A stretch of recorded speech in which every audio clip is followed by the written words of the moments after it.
भाषणाला सुरुवात करते. भीमा कोरेगाव दीक्षाभूमी, चैत्यभूमी, बुद्धभूमी येथील सर्वांना मानाचा सन्मानाचा क्रांतिकारी न्याय कडक जयभीम. शिक्षणाची अखंड भिंती मशाला देश विकास संघटित व्हा, संघर्ष करा, मुखी राहा, राज्यघटनेचा खरा शिल्पकार महामानव भारतरत्न डॉक्टर बाबासाहेब आंबेडकर यांना स्वराचा माझा मुद्रा, मानाचा मुद्रा. स्वतंत्र भारताचे पहिले कायदेमंत्री, भारतीय संविधानाचे जन्म, दीन दलितांच्या जीवनाला आधार बनलेल्या गुलामगिरीच्या शृंखला तोडणारा पहिला मुद्दा, अस्मितेचे जन्माचे सणाप्रमाणे तसेच सत्ताच्या अलौकिक विद्वत्तेचा वापर समाजहितासाठी करणारा पहिला महामानव भारतरत्न डॉक्टर बाबासाहेब आंबेडकर यांना माझे त्रिवार वंदन, यांना माझे त्रिवार वंदन. एक असा मुलगा जो वर्गभर सुशिक्षित, त्याला पाणी सुद्धा प्यायची मुभा नव्हती, तो विश्वरत्न होण्याची मुद्दल मानतो. आम्ही शिक्षण घेतले, शिकलो, सुशिक्षित झालो, पण संघटित होत नाही. संघटित झालो तर संघर्ष करायला घाबरतो. पण बाबासाहेब म्हणायचे, गुलामाला गुलामाची जाणीव करून दिल्याशिवाय तो पेटून उठणार नाही. फक्त वय पेन म्हणजे शिक्षण नव्हे, तर बुद्धीला सत्याकडे, भावनेला माणुसकीकडे आणि शरीराला श्रमेकडे नेणारा मार्ग म्हणजे शिक्षण होय. डॉक्टर बाबासाहेब आंबेडकरांचा जन्म ज्या परिस्थितीत झाला त्यावेळी त्यांना सामाजिक विषमतेला तोंड द्यावे लागले.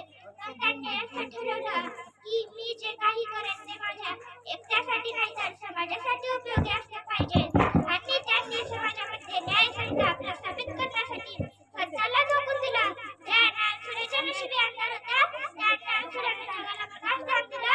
बाबा नुसते मानव तुम्ही देशाला संविधान दिलं, तुम्ही देशाला संविधान दिलं. बाबासाहेबांनी 74 सत्याग्रह, मनुस्मृतीचे दहन, काळ्या मंदिर प्रवेश, पुणे करा, हिंदू कोड विधेयक मध्ये फुले अशी अनेक सामाजिक कार्य केली.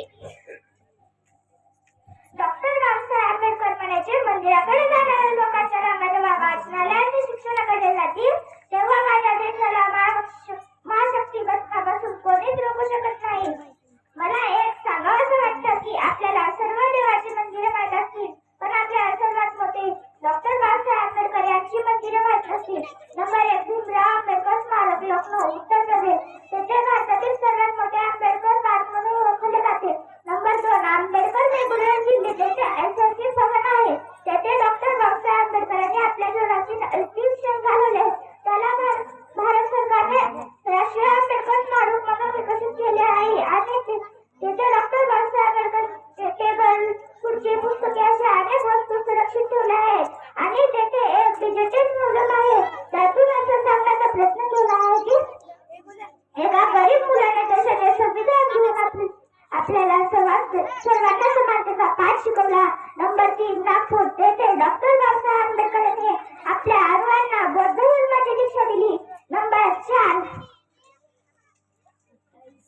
नंबर 4 चैत्यभूमी, मुंबई, तेथे डॉक्टर बाबासाहेब आंबेडकरांनी 6 डिसेंबर 1956 ला आपल्या जीवनाची शेवटचा श्वास घेतला. ते जरी आज आपल्या तसेच तरी त्यांचे विचार प्रत्येकाला जगण्याची दिशा आणि आयास होती आणि चैतन्य देते. ज्याच्या पाठीला